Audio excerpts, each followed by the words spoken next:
Raja festival is all about joy, tradition, and the aroma of delicious homemade treats.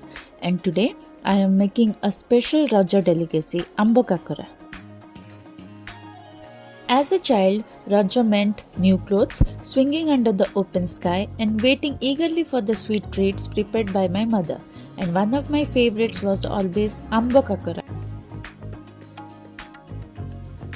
Made with ripe mangoes, this traditional sweet snack captures the essence of summer and celebration in every bite. The natural sweetness of mango blends beautifully with the soft dough, creating a treat with that comforting, flavorful, and full of nostalgia. For me, food is more than taste. It's a collection of memories, tradition, and moments shared with family. And this Raja Special Amba Kakara is a perfect reminder of those beautiful childhood days.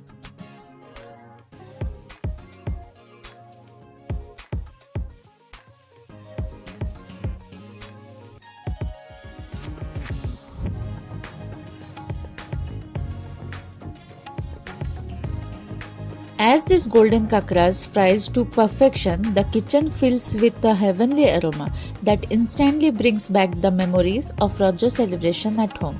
The crispy outer layer and the soft sweet center make it impossible to stop at just one. Wishing you all a joyful and a festive Raja. Enjoy the season, cherish the tradition, and don't forget to treat yourself with something sweet. Happy Raja everyone!